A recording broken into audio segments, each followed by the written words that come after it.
This is my bed, ladies, and my chair and my desk at my hotel here in Leiden. And I don't know if you guys notice a design problem. Here's another view, in case you missed it. And I actually wanted to climb onto the ceiling and shoot directly down, but I wasn't able to do that. But as you can see, there's enough space between the bed and the desk to slide the chair. And if you have no legs and really long arms, you could lower yourself into it via your long robot arms. But yeah, so that seems like a problem.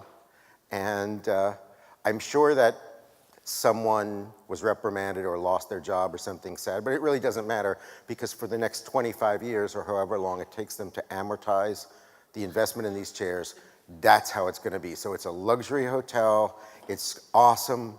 It's a great hotel except for this one thing. And I'm scared that I'll be sitting there in my underwear, like, you're welcome for the visual. I'll be sitting there in my underwear and the maid will walk in and I'll try to get up like, oh, and then like I'll chop my own legs off because you can't stand.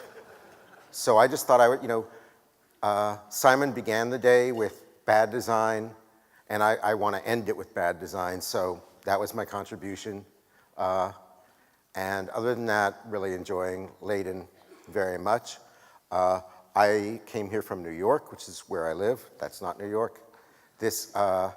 And I live near the East River, and the East River is actually a part of the Atlantic Ocean, but New Yorkers are so possessive that where the ocean comes up, we called it the East River, and it separates Brooklyn from Manhattan. These are two islands off the coast of America, and I live in Manhattan and frequently need to go to Brooklyn because that's where the coffee shops are and stuff like that. So there's three ways to get to Brooklyn.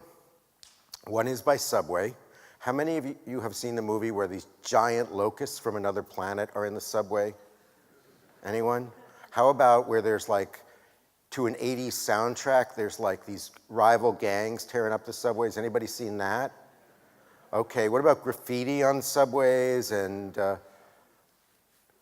okay, you get the idea. You don't want to, I mean, it's actually very nice and totally safe, but for film history purposes, the subways are hell, right, with wheels, so that's no good. Or you could drive, but you can't really live in New York and have a car. You have to choose because it's expensive to live in New York, so you have to choose. You can have a car and then like live in Ohio, which is fine, or you can not have a car and live in New York, which is what I chose. So the third way to get there is by boat, and they have this lovely little ferry boat that goes back and forth from Manhattan to Brooklyn is about 1 minute as the crow flies, so the ferry ride takes an hour. It's very slow, in case I didn't make my point, and actually they have a bar just so that you don't mind how slow it is, I guess. And so the East River Ferry has a website, right? Because everybody's got to have a website no matter what. So you've got to have a website. If you have a thing, then you have a website to go with that thing, right? That's been true since the 90s. So here's the East River Ferry's thing, and they've got a logo that says East River Ferry, and that's an H1 headline. And then they've got a selected tab that says East River Ferry, in case you missed the logo. And then they've got an H1 headline that says, "Welcome to the East River Ferry," which to me, I started doing this in 1995, so to me it brings back all those memories of like, welcome to our site on the World Wide Web. Please utilize the blue underlined links to navigate our content, right? So, and then they have another H1 headline. This is one they paid an ad agency for, and the ad agency came up with all these really brilliant campaigns, which they were rejected because that's what clients do. And eventually, when the creatives were beat up enough and didn't care anymore, and just wanted a bill for the job and go home, they gave them this headline, "Relax, we'll get you there," which the client bought because it was offensive to no one. They even went to Afghanistan and talked to the Taliban, and even the Taliban wasn't offended by "Relax, we'll get you there." So that made it good. And Actually, I don't know how many of you have read Steve Krug's book about web usability called Please Make Me Think Really Hard. Has anyone? Please make me think really hard, because when people go to the web, as we know, they read each line of copy very slowly and very carefully, savoring its deep meaning as if it were Japanese poetry. So if you look at relax will get you there, I think some of the deeper meanings that emerge are, well, relax, we have a bar on board, and we'll get you there as a way of saying, not very fast, but eventually we will get you to Brooklyn. Okay, so that's another H1 headline. And then there's a third H1 headline on this page because, I don't know, I guess they read something about SEO one day and they misread it or something, I'm not sure. But anyway, this is, see what happened was the mayor really wanted people to try the East River Ferry, so he said it's going to be free for 3 months. So for 3 months, you could go between Brooklyn and Manhattan free on this beautiful boat ride under the Brooklyn Bridge, drinking alcohol, looking at the sky. And so, of course, 9 million people tried to get on the boat. And there weren't enough boats, and there weren't enough boat pilots, and there wasn't enough East River even. And so they decided that they should really tell people not to go on the East River Ferry, and so they came up with this. Updated service advisory, East River Ferry capacity limits, click here to read, which could have been worse. It could have said, click here to read more. I don't know if you have that in Holland. We have that on bad websites in America. Click here to read more. Has anyone ever seen, you guys familiar with that? Okay, so basically, this was designed by a developer, as you can tell, because it's got green text on a blue background, right? I think it's all caps, which is internet screaming, right? All caps is internet screaming, but then as soon as they put the warning in all caps, someone on a committee said, that calls a bit too much attention to itself. So they had the developer put green type on a blue background because that way nobody could read it.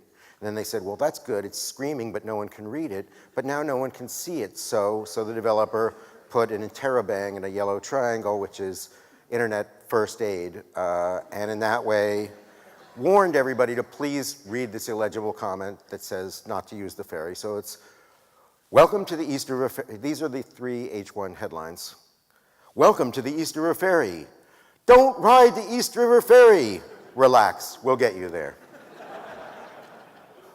So why did this happen? The ad agency were smart, all the people from the East River Ferry were smart, the taxi and limousine commission, who actually don't work on it but they get a bribe, they were smart. Everybody who got a piece of this, everybody on the committee was smart. The developers were good, the designers were, so what happened?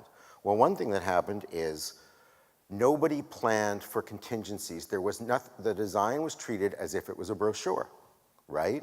Remember the days when a client would call you in and they sort of thought of their website as a trifold brochure, and they tell you that you'll get the content later, you'll get the copy when you get it, in the meantime just design something. Did anyone ever work on a site like this and the content comes at the very end and you don't know what it's going to be and you basically, okay. So they didn't think that the East River might freeze. There might be a terror attack or some other reason that they didn't want people using it. They didn't think that there might be a contingency. Even though this is a public service, they treated it like a static brochure. Okay, so this is the problem. Content is a design problem. Content is not a writer's problem or a client's problem. Content is a design problem, and everyone in this room, developers, you're designers.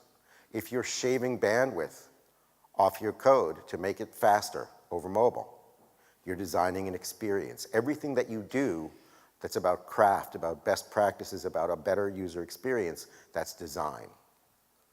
Who thinks about the indentation on their code? Right? Who's ever not used a framework because you didn't like the way it indented your CSS? Okay, that's what I'm talking about. We're all designers, right? Whether our title, as Cindy just said, whether your title says creative director or webmaster or whatever your title says, we're all designers. Content is a design problem, and yet our designs are often hostile to content. I want you to imagine that you're using the Internet Movie Database, maybe the app, maybe on the web, and you're reading about a particular movie, and so there's a link that says, read what the critics have to say, and you decide to go read Roger Ebert. Roger Ebert is an American movie critic. He had a show for a long time called Siskel and Ebert, Two Thumbs Up, and then Siskel died, and then he had another show, and the other co-host died. So he's kind of, people who work with Roger Ebert, they're like drummers of Spinal Tap, right? Okay, so here's the situation. You've come in you've come in to read the article, and I want to highlight the actual content that you came for. I don't know if you'll be able to see that tiny little piece of bacon at the bottom. In the back, you might not even be able to see it at all. So there's a word for the rest of the screen, and Brad told us what that was. Right? Okay. This is all stuff that has nothing to do with the content that you came for. So if you want to multiply the agony, imagine that you're looking on a mobile device. You're looking on a phone, let's say, and that little part of the screen is where you're supposed to get the content, right? Okay. Fortunately, this isn't a problem at all because users have things like Instagram. Instapaper. Anyone use Instapaper? Okay, and so Marco Arment, a developer from upstate New York, was riding along on a train, and he didn't have Wi-Fi on the train ride, and he didn't have 3G on the train ride. He didn't have anything, right? He couldn't get a bar. And he wanted to read during his long commutes to and from his office. This was before he made Instapaper and now doesn't have to commute anywhere, right? But before, when he was working for the man, he used to commute back and forth. And so he said, it would be great if I could scrape the content off websites, save it for later, and then read it when I don't have an internet connection. So he made this app, and then he said, you know what? This is kind of neat. I wonder if other people would like this too. So he made this app, and of course, millions of people use it. And millions of people use it to get content that they can't, not just to time shift content, but because they actually want to remove it from the bullshit, right? We want to remove the bullshit, remove the cruft, and actually experience the content we came for, and Instapaper is a way of doing that. And then Readability came along. I don't know, did anyone use Readability? Readability is also a free app, and it grabs content and lets you reformat it in a way that you like. So you might like a newspaper layout, you might like a book layout, you might like wide margins or narrow. They have some fonts by Jonathan Heffler in the app that that make the reading experience really beautiful, and so on and so forth. So basically, users, tens of millions of users, and the numbers will only grow. And there's lots of interesting stuff about Instapaper and Readability. There's lots of interesting things they know about people's reading habits. There are experimental models of paying for content because, as we know, advertising doesn't really work. It's a race to the bottom. And as we know, paywalls don't really work. People won't pay for content when you ask them for money, and they won't pay for content by enduring advertising, so some other way is needed. Readability for a while was an experiment in finding another way to pay authors. Kind of a long tail experiment where, as I clicked and read stuff and saved stuff, money that I'd contributed to a general fund would be siphoned off to the individual authors. It was kind of a neat idea. Naive, didn't work. Also, one reason it didn't work is because John Gruber, the Apple technology author, didn't like what they were doing and called them scumbags. And basically, they got so much pressure that they just dropped their business model. They just stopped doing it. That's a whole other story. So how you pay for content is a really interesting question we can discuss at another time. But here's the important thing. The important thing is that users are getting content as they see fit, and designers may no longer control the visual experience. Visual people may no longer control the visual experience. Indeed, we probably never did. This is Karen McGrane's redesign of the New York Times, which everyone thinks Coy Vin did because he got hired as the New York Times digital design director the day after the day before they launched the new design. It's weird, like people think they hired a new creative director and next day they launched his beautiful, no, that's not possible.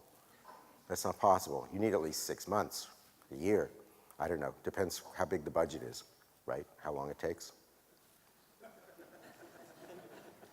Anyway, this is her beautiful design with one change. The user is a person with low vision, right?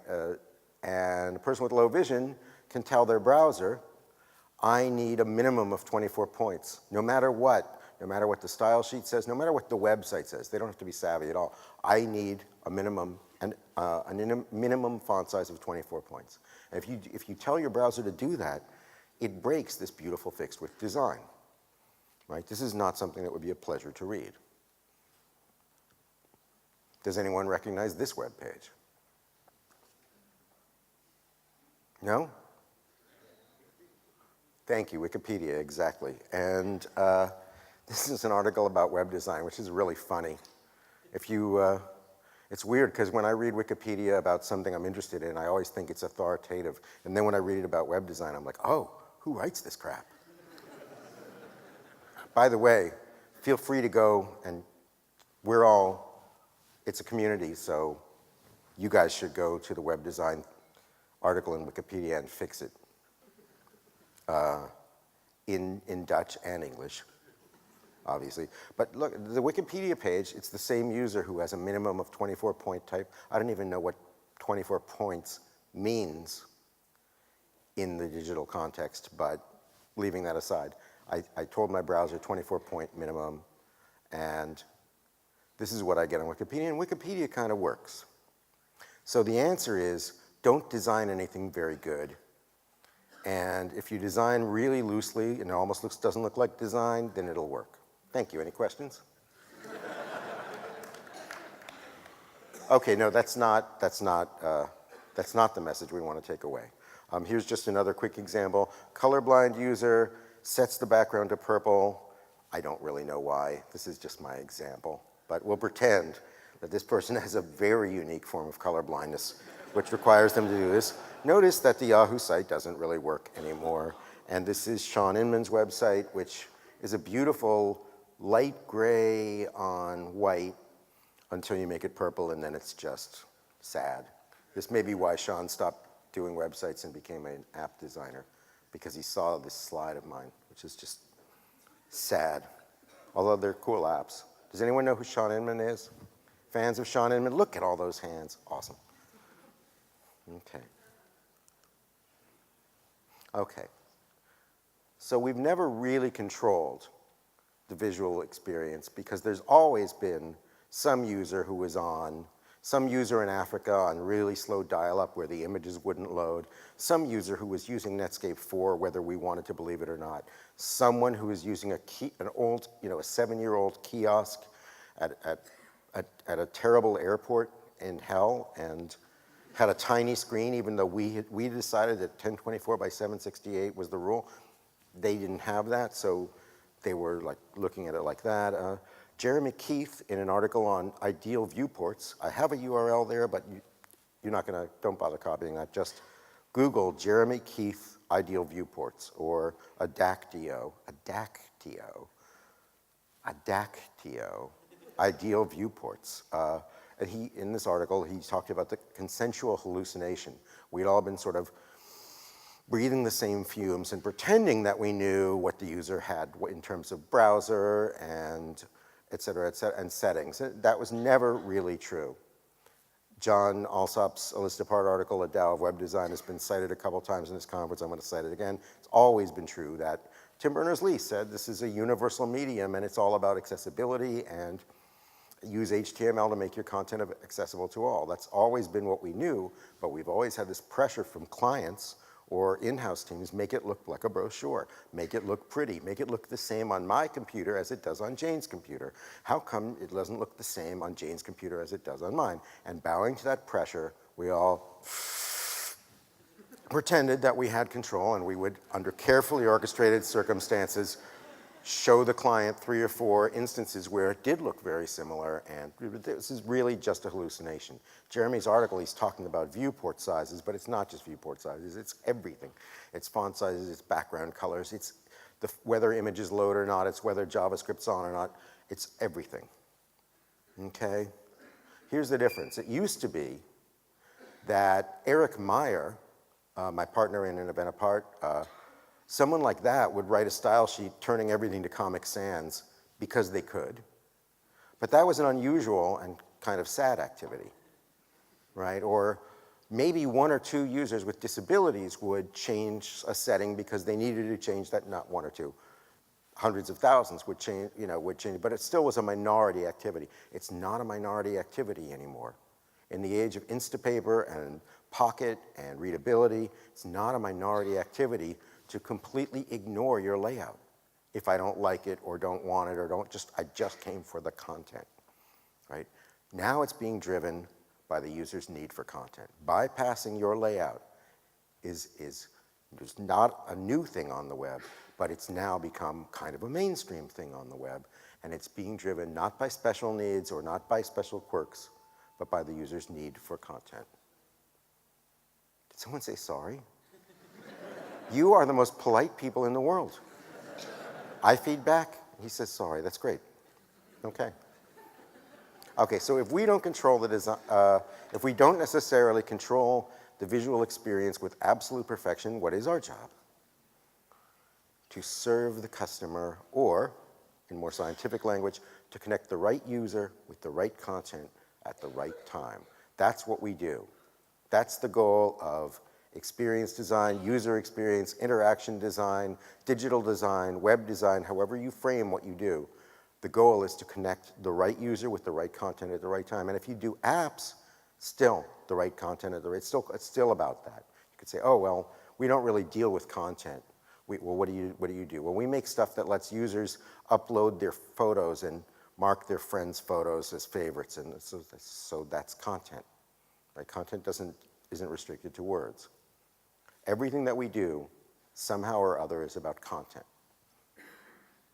And making sure that people can get to the content they wanted with a minimum of fuss is what we do. That's our job.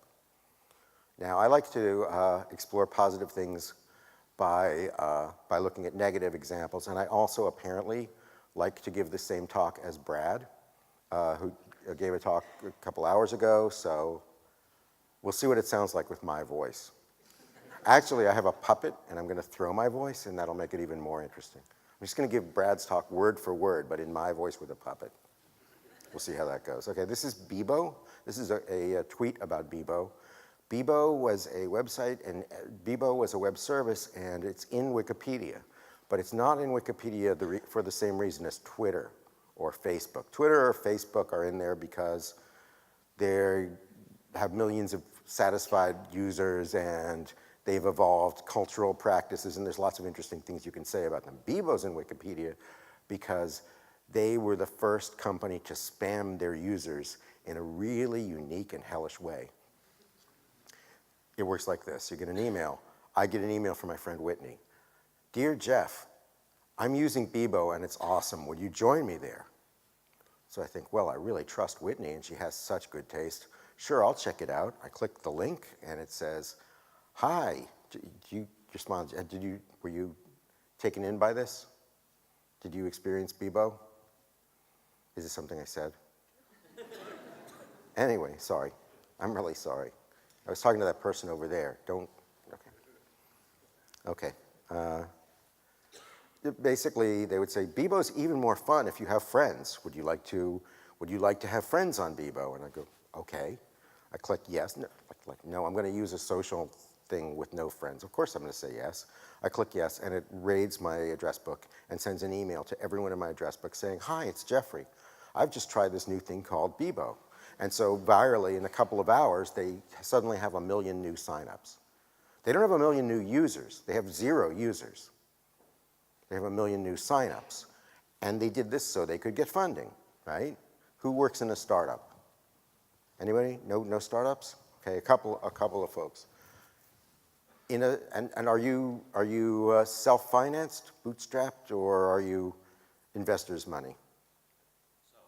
Self. Okay, and about how much? No, I'm kidding. Self is great because you'll have control and you won't have to. That's great. Do that as long as you can, obviously. But in the world, in the startup world, generally, people go take other people's money, right? And so At a certain point, they need to show a return or they need to show their investors something, some kind of evidence that the investor didn't buy a dud. So this would be a way of doing it, or maybe a way of getting the next round of financing, except that it's a trick, because a million angry people who are never going to use your service again just gives your company a bad name and puts it out of business faster. Who has ever been told they had to do something on a website, and you tried to it has to be in a pop-up window, it has to be fixed width, it has to be 9-point type, whatever it was, and you tried arguing with your supervisor or your client or whoever it was, and they just told you, you have to do this, it's your job. I'm telling you to do it, you have to do it. Anyone ever had to do something, you had to implement it if you didn't want to lose your job. Okay, we've all had that experience, and it's a terrible experience because we're passionate people, we're passionate practitioners, we come to events like this to get even better at what we do, we read everything in sight, we talk to our friends about this stuff, we're kind of obsessive about this stuff, and then someone who doesn't care about it and doesn't get it tells us to do something stupid or anti-user. So I'm trying to give you a little ammunition to fight back when they tell you to do something stupid and anti-user, because what hurts the user ultimately hurts your business. Here's another example. This is a web page, last chance to see 4.0 free download. This is a place to supposedly download a piece of software. And who has a mother or father?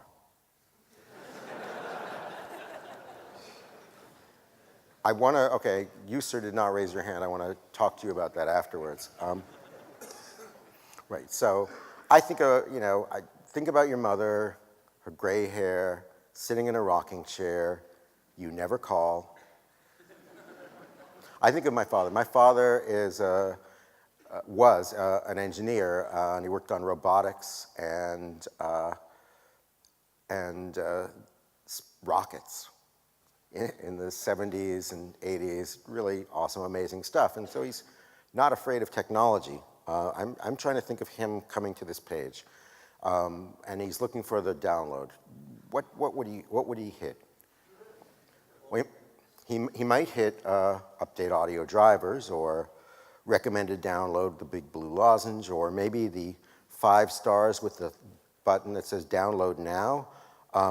This is actually animated. There are animated GIFs in this, but I spared you and just didn't make a movie of it. The little red devil penis at the bottom actually goes up and down like that. I could see Dad, going for that. But have I said too much? Anyway.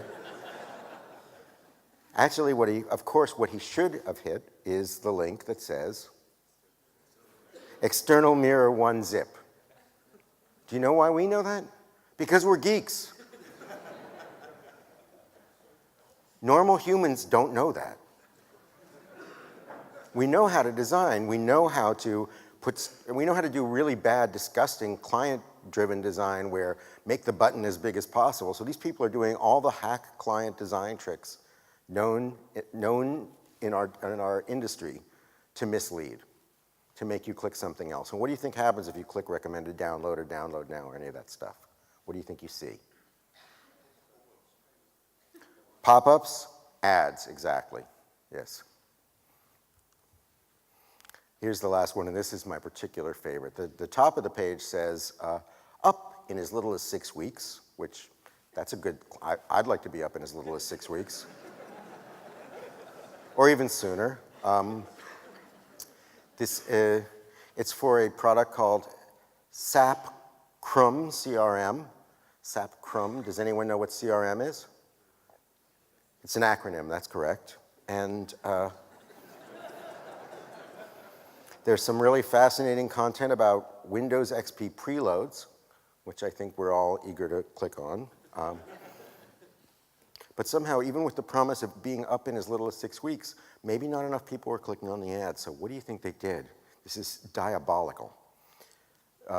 As we all know, in a normal desktop computer environment, you have several windows open at once when you're using multiple applications.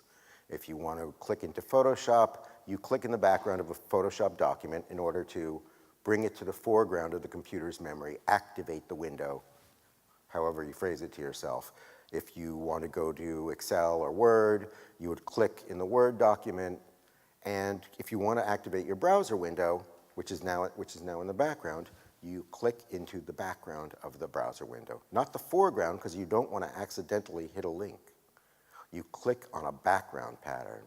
Everyone in the universe keeps their browser window open a little bit wider than whatever that default home page is at the time, so that they can click in the background and not accidentally hit a link.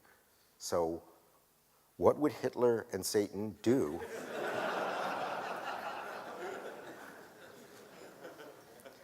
That yellow background is a link, which takes you to an ad for SAP Crumb, which if someone, obviously someone in sales promised the client that they'd double the eyeballs, they'd double the, how many people saw their ad, which I'm sure they did. But they didn't double the conversion. They didn't get more signups, because tricking people annoys them, makes them angry. If they're old, it pops up a new, and they're using Windows, it pops up a new, they don't even know how they got there. They don't even know how to continue reading their article. Again, Brad gave us the word for this earlier today. It's bullshit, and this is bad for business. What's anti-user is anti-business. Design that does not serve people does not serve business. When you're told to do something that you know is anti-user, you can say, but we don't want to be Bebo. We don't want to be driven out of business by people with pitchforks. So let's not do that. If you say it's wrong, the boss doesn't care, right? If you say, I would rather not, boss doesn't care. If you say, will drive us out of business, and you take them to the anti-pattern site, which Brad highlighted earlier, and you show them example after example after example of companies that have hurt themselves by doing this stuff, that's how you might be able to talk them out of it. Now, admittedly, companies are still doing this all the time. Everything that we're talking about today, there's a million people doing the opposite, right? That's just the way of the world. The goal, it's like when you lock your door. Do you lock your door here at home?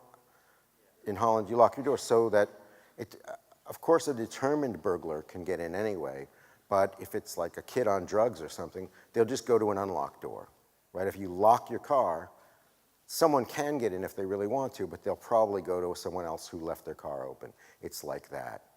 You can make a moral choice that affects your little corner of the universe. You can't change everything. This is getting so heavy. Okay. So that was bad web design. That was bad. Anti-user equal bad. So what's good web design? Well, good web design starts with content. Let me do that again.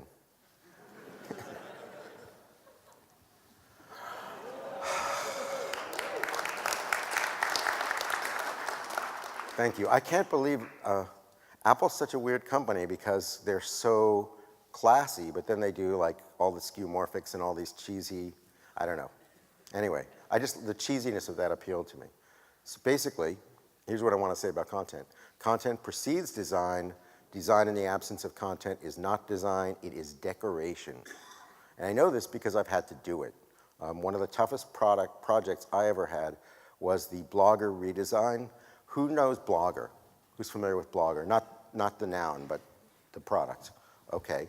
It was founded by Meg Hourihan and Ev, who later went on to found Twitter, and a bunch of other really now very comfortably off people. And Google, I had always thought, when I started, I thought everyone's going to learn HTML. Because when I started, like now, web design's very complicated, but when I started, there were like 11 tags in HTML. That was about it, right? The learning curve was like, eh. You basically had to learn underlined links are blue, and you have to say utilize and call yourself a webmaster. I mean, there really wasn't that much to learn. I always thought everyone's going to learn HTML, and everyone will use this medium, which is the most disruptive thing since the printing press. This is going to distribute content everywhere. Everyone's going to make content. Admittedly, Brad said most of that content is bullshit, but a lot of it won't be, and a lot of the content that we create, we might not have gotten published any other way. There are people who found their voice blogging who might never have gotten a traditional book publisher interested in them, and so on and so forth. I thought, well, everyone's going to learn HTML and everyone's going to be a publisher. No, that wasn't true. It actually took Facebook and Twitter dumbing it down to the degree that anyone can do it. People weren't going to learn HTML. In between Twitter and Facebook dumbing it down so everyone can do it, and you have to learn HTML and maybe Perl, and oh, there's this new thing called CSS. In between that came Blogger, and Blogger was like, here's a little bit of technology, not much. You don't have to learn any code, and you can start publishing. We've even made some templates for you. That was Blogger. It was hugely instrumental in not only popularizing the word blogger, but in getting lots of people to use the web, or as they like to call it, the internet. When people use the web, they think they call it the internet. Now, I don't know why. It's part of it. Anyway, Blogger was so successful that Google decided to acquire it. And Google basically said, Google decided to change it as soon as they acquired it. They said, you guys, it's amazing what you've built. It's wonderful. You're really perfect. We want to own you, and we want to change you. So it's just like a marriage. And anywho, Blogger comes along, and Google comes along and says, we want to redesign. They hired Adaptive Path, Jeff Veen's company, before he made Typekit, to redo the UX. And Jeff Veen hired Stop Design, which was a one-person studio in San Francisco run by a guy named Doug Bowman. And Doug Bowman reached out to Ethan Marcotte and Dan Rubin and Todd Dominy, several people, and me, and said, fellas, how'd you like to design a whole bunch of templates for Blogger? It's Google, and they're rich as hell, so they're paying very poorly. But if we all do this, because there's such a huge adoption rate, and with Google behind them, there will now be millions and millions of standards-compliant websites on the web, sites that validate. If we make these templates, there will be millions of standards-compliant websites, which was great, because at the time, there were 3 standards-compliant websites, and 2 of them didn't validate. So it was, so we all said yes, and we all made pretty bad stuff. This is, we work in sand, right? We are digital designers. Websites are always going out of business or changing, and even the Wayback Machine mostly has like a lot of question marks where GIF images used to be. I say GIF because it's the correct pronunciation. I'm sorry. I apologize for that, but it is correct, and that's the one place that I'm a stickler. I don't really care about anything else, but I do that mainly because it annoys so many people, and I get into so many pointless arguments, or I actually watch them have arguments with themselves. That's a whole other story as well. Okay. Anyway, this is what's left of Todd Dominy's design. He had a tasteful monochromatic background tile. The user replaced it with this. He didn't, the line of graphics with the baby angel and the Cupid in diapers, that wasn't part of his original design. So that's user added content. But you can see, he had basically some typography and layout, and there's things we might do differently now, but this was 2002. CSS support was pretty terrible and very inconsistent, so he did pretty much as you could safely do in a responsible design that would work for everyone. But not many people used this because it was too specific. I made a series of templates called Mr. Moto, Ms. Moto, and Son of Moto, and they were terrible. I had no content, so I just made I basically created some proportions that I liked, and then picked some type sizes. It was like lorem ipsum run riot, right? It was like lorem ipsum writ large. It was like visual lorem ipsum. I just made this stuff, and then I put a bunch of drop shadows and glows and bevels on it because I didn't know what else to do. I had some diagonal lines, which were popular back then, and I just added a bunch of technique to show that someone had worked on the thing because it was such a purposeless thing, and not many people used it. I didn't even use it myself. And Doug Bowman really labored on these beautiful templates that they're really exquisite and really great taste, and not many people used them. This is what people used. It didn't usually have the picture of the elephants in it, but this is called Minima. Has anyone seen it? Has anyone ever seen this on a web page before, right? Not the elephant, just this layout. basically Google said, you've done such a great job, you worked so hard, and we paid you so little, we'd like you to do an extra one for free. And professional designers are supposed to say no, but what we actually do instead is say, of course, and then put an hour into it, right? So Doug sort of banged this out, and because he wasn't thinking very much about it, he was just sort of working from his unconscious and basically just using his craft that he had, using his taste and not thinking too much, he created this beautiful minimal design that works for everybody. And something like 100 million websites are housed on this platform, and even today. Here's an example. I was living on 34th Street in Midtown Manhattan, and once a year at 2 in the morning, Ringling Brothers Barnum and Bailey Circus would come to town, and they would have elephants march through the Queens Midtown Tunnel and walk down 34th Street past Macy's to Madison Square Garden, where they would then put on a circus. I guess it was easier than helicoptering the elephants in. I'm not sure. So like clowns and elephants, but all that, they couldn't really, probably in most cities they do it during the day, but in New York, you really couldn't shut down 34th Street during the day, so they'd come at 2 in the morning. And so I took a picture, because I thought it was so amazing, and I posted on my site, on this, in Doug's template, I posted, here, look at this surreal, dreamlike imagery of these elephants walking down Midtown Manhattan. And 1 second later, I got a comment back, there's nothing surreal or dreamlike about being beaten and abused like these elephants are. It's just true and sad. So basically, I got into a little internet conversation, because with that, and that's how I became an animal rights activist. I'm not, but I don't take my kid to the circus. That's what I do.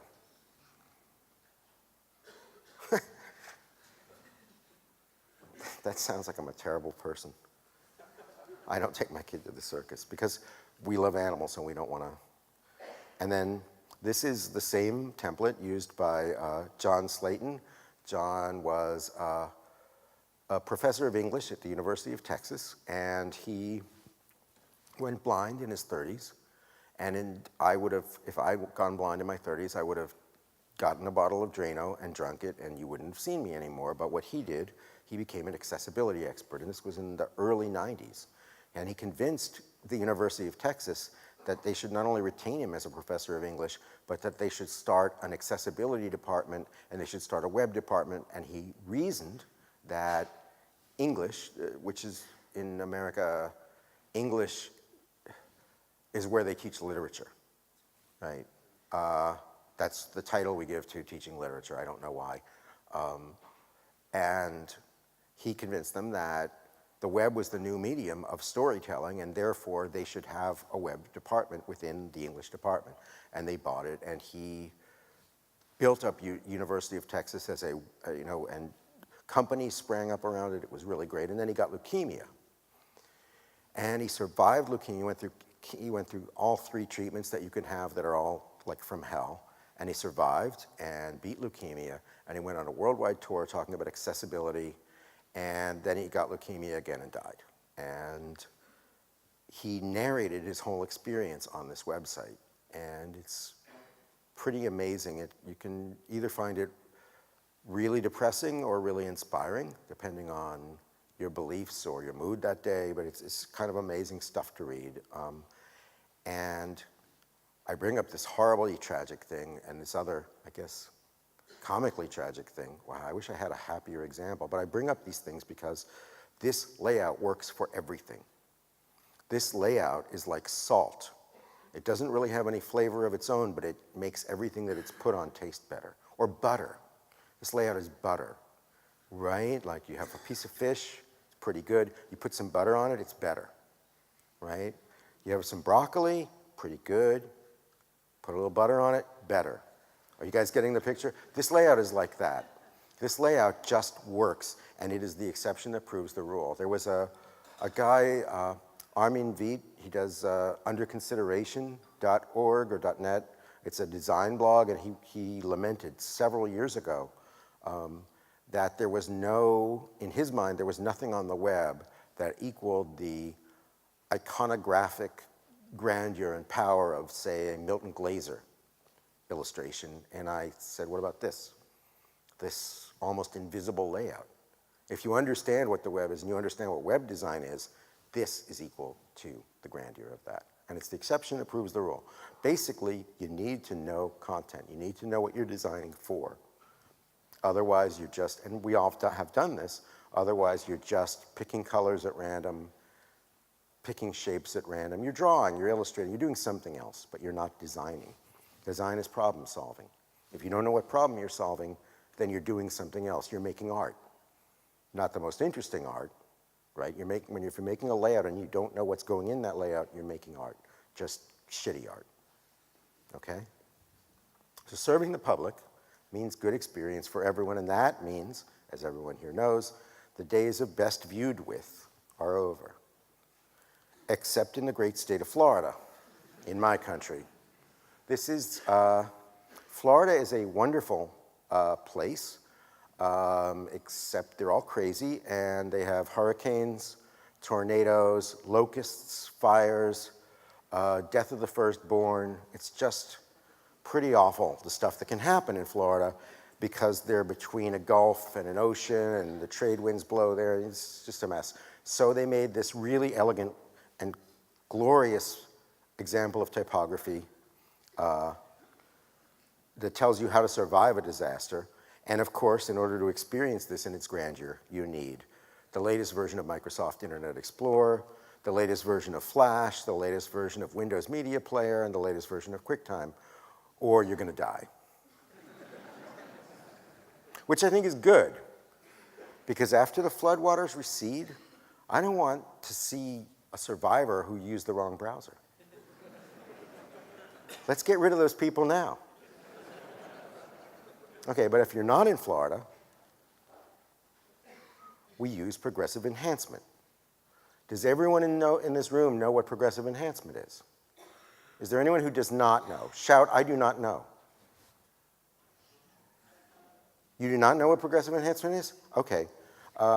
So we used to say, in the early days of web design, let's design for the best browser, and then, what was it called? Passive degradation, humiliation, and degradation. It was something. What was it called?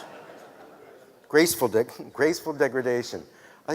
Sap, crumb, and graceful degradation. I love our industry, the names we come up with. Graceful degradation, and that meant this will look really nice in Internet Explorer 3, but if you're using Internet Explorer 2, it's going to suck, but not too bad, right?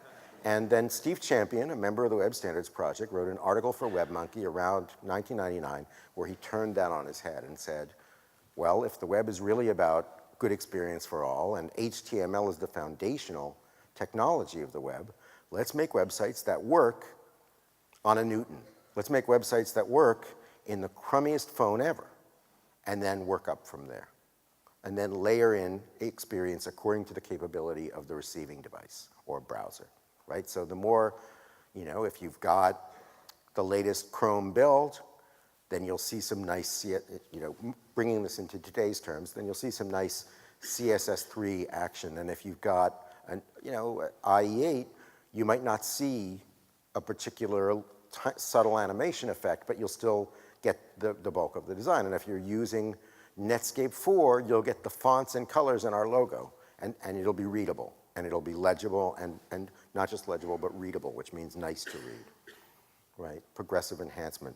If you go to easy-readers.net, you can buy a book called Adaptive Web Design by our good friend Aaron Gustafson. It's a great book that explains in detail what adaptive web design, he calls it adaptive web design, which was a horrible mistake, but it's really about progressive enhancement. And then this gentleman came along. When Ethan Marcotte invented responsive web design, he didn't have a name for it, and he came to me and said, what should I call it? And I told him he should call it Zeldman Design. But he didn't do that.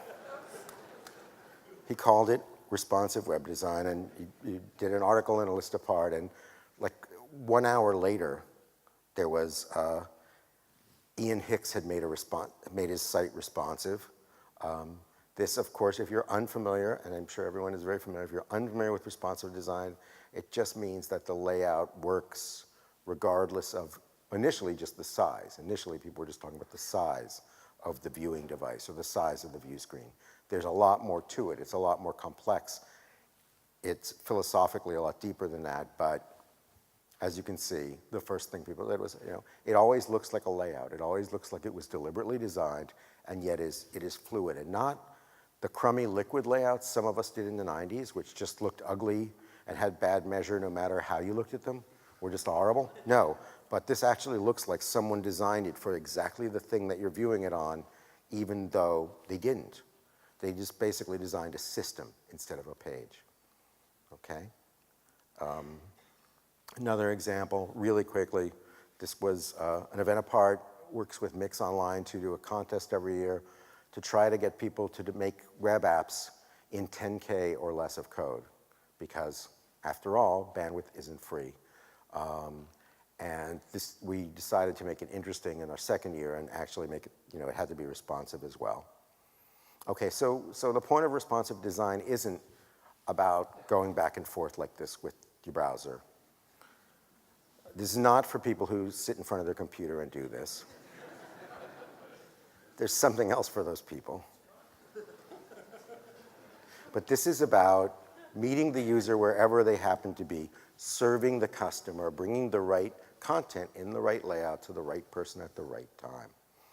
There is a book about responsive web design, which I have published and Ethan wrote, and if you haven't read it, it's a very good read. In my opinion, it's just the evolution of progressive enhancement. And then, the initial responsive designs that Ethan and some other people did, they took the same bandwidth and the same stuff and just sort of like, I'll put this giant ass image in the background. And then if someone's got a small screen, I'll crop the giant ass image.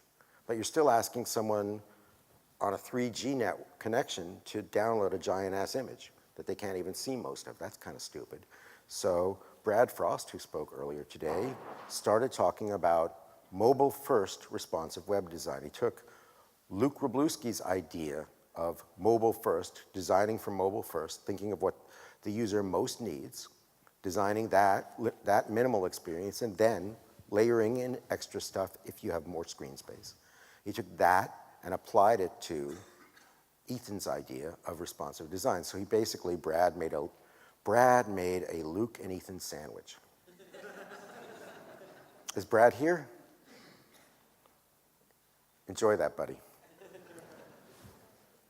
Okay, and people started making frameworks. Andy Clark, who lives in Wales, made a thing called 320 Up that allowed you to basically say, I hate frameworks myself. Who hates frameworks? Who loves frameworks? Who likes some frameworks? That's probably the balanced attitude to take. I don't have that, but that's probably the right way to look at the stuff. But he made this framework, which basically you design small and then expand up. So all that stuff is still about the visual design. So we can, of course, take this further. Jeremy Keith wrote a blog post called Content First, and Mark Bolton has talked about designing. In fact, earlier today, Tim Brown was talking about starting with the letter form and basing your layout on that. And Mark Bolton has written about that quite a lot. And Jeremy Keith wrote this piece where basically, don't think about devices and breakpoints, think about the content and design out from that. Base your design on the content, break it where it needs to break. That's the way to do responsive design. He actually said, it's my belief that in order to, I can't, it's so bad. He said, it's my belief that in order to embrace designing, that was a bad American Cockney accent and he's Irish, so the whole thing is insane. Anyway, it's my belief that in order to embrace designing native layouts for the web, whatever the device, we need to shed the notion that we create layouts from a canvas in. We need to flip it on its head and create layouts from the content out. Again, Mark Bolton, that's Jeremy Keith. Mark Bolton makes it literal and says, start with the character, start with the letter form, and base your layout on that. And he talks about how to do that. I'm saying you can take that idea even further and do all of the design, not just the visual aspect of the design, the experience, design the experience around the content first. And to push that as far as I could within sanity, I took my blog, which was the usual, I've had it up forever. I used to change it every week back in the 90s when I didn't have clients. And then now that I'm successful, I like almost never change it. So I decided to change it. And what I did, I designed it. People come to my website for the writing. That's what they come for. So I decided to remove everything except the writing. I decided to play the same game as Readability and Instapaper play, only take away the reason to use Instapaper and Readability. If you come to my site, and I made the type so big that it would force you, we heard earlier about knee and knee bed and breakfast. Knee bed and breakfast? No. Yeah, that's wrong. That's what Craig Maud said, and I think Luke Wroblewski has referred to it as like hand, lap, and desk. But I wanted to make people sit back, because I spend all day, I have this really beautiful ergonomic chair in my studio that's supposed to like keep my back supported, and I spend all day hunched forward like this, squinting, even with glasses, squinting at the screen because everybody's got like this really tiny type. I said, all right, I want people to sit back and relax. I noticed that when I go home and I don't want to work, but I still want to, I haven't gotten enough of an internet fix for the day, I put an iPad on my knee, and I interact with content, but I don't feel like I'm working. Like if like my daughter's playing, she says, Dad, stop working, play with me. I'll go, okay. I sit on the couch and read the iPad, right? And that's like, now I'm hanging with my daughter. And I do, I interact with her, we play, and then I might look at something like, I can check email without feeling like I'm at work. And why is that? Because it's at a distance from me. So I wanted to create a feeling of contemplation. This sounds so heavy for such a simple, dead simple design. I wanted to create that feeling of relaxation and contemplation and rest, and that this isn't work, this is just a place to read and think. And I made the type huge, like stupid big, and I removed everything, navigation, everything. I removed everything, like, because nobody was using it. I removed everything from the layout except the content and the name at the top. And all people noticed was the big type, and they complained for a while, but now I see many sites adopting bigger and bigger type, which is cool. And the other thing I did that was like crazy, it's a fixed width responsive layout. And what that means is I actually set a width, and then it changes, the size of the characters changes depending on what the device is. I don't know why I did that, except I'm very contrary, and I like fixed width design. I can't help it.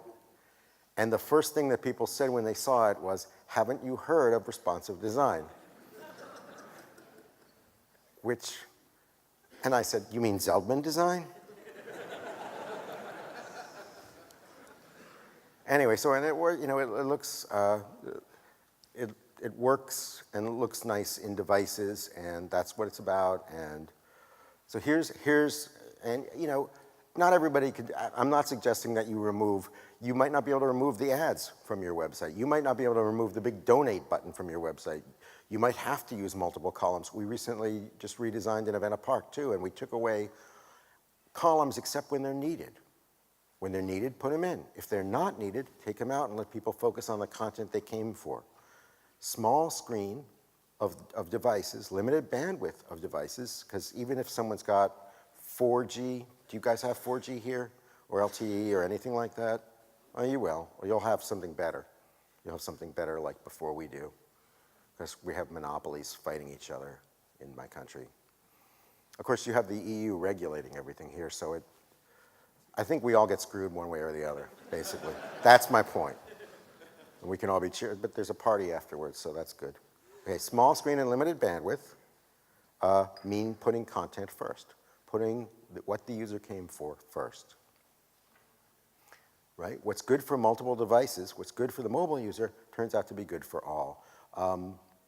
Who said this? Oh man, was it Matt Marquis? I think it was. Or Matt Marquis, depending on which part of Boston he's in, said at the time when you ask him his name, he pronounces his name 2 different ways depending on, to avoid getting beaten up in some parts of Boston. He's Matt Marquis. Matt Marquis, and then in other places he's Matt Marquis because that's actually his name. This is another story, but I think it was him. I think it was he who said, what users, the mobile user wants to know the restaurant's location, hours, and menu. The desktop user wants a 2 megabyte ping of someone smiling at a salad. Right? Was it Matt? And the thing is, nobody wants the 2 megabyte ping of someone smiling at a salad. That's silly. What people want on mobile is forcing us as designers to be true to our job as designers. It's forcing us to put content first, usability first, the user's needs first, right? We have to do that for mobile, so let's do that for everybody. And mobile first and content first doesn't just mean make a small layout first, make a 320 pixel or whatever, no specified pixel, even better. Make a small layout first. It doesn't mean that. It really means put the content the people came for first. Know that first, design from that, and design experiences outward, adding layers of design and as needed, only what's needed, and doing it the same way you add JavaScript, but you always design so that it works without JavaScript. It's the same philosophy that we've been doing. So even though things are changing really fast, we have all these devices to keep up with, and it's scary as hell, the basic underlying philosophy of web standards, it's about accessible content for all, doesn't change. It's about progressive enhancement, doesn't change. The basic philosophy that we've been espousing for years doesn't change just because we brought more devices into the mix. Okay? Because everybody wants the little piece of content there, right? Not just the mobile user, everybody. Even on my desktop screen, if I have tons of real estate, I still don't want to look at all the crap, all the bullshit pretzels. I don't want to look at that. I want to look at what I came to look at. So to summarize, because I am done, which means we can party, content is a design problem, and good web design starts with content. Yet our designs are often hostile to content, and if we don't solve this problem ourselves, if we don't rethink how we design, then Readability, Instapaper, Pocket, and other apps coming along will do it for us. If we don't change how we think about this stuff, we will be out selling pencils in the train station instead of designing websites. Fortunately, though, mobile or multi-device design is forcing us to change what we do. It's forcing us to rethink, and this is like a lot of stuff, it's a good thing. Forcing doesn't sound good, but rethinking sounds very good because we started the web all wrong. We started with a print mentality. Well, not all of us, but our clients, our bosses started with a print mentality and kind of shoehorned us into it. And now we're free of that. We have to be, because what we're doing won't work otherwise. Okay, and so multi-device layouts, multi-device thinking, mobile thinking will fulfill the actual original promise of the web that Tim Berners-Lee laid out in 1990. And with that, I thank you very much.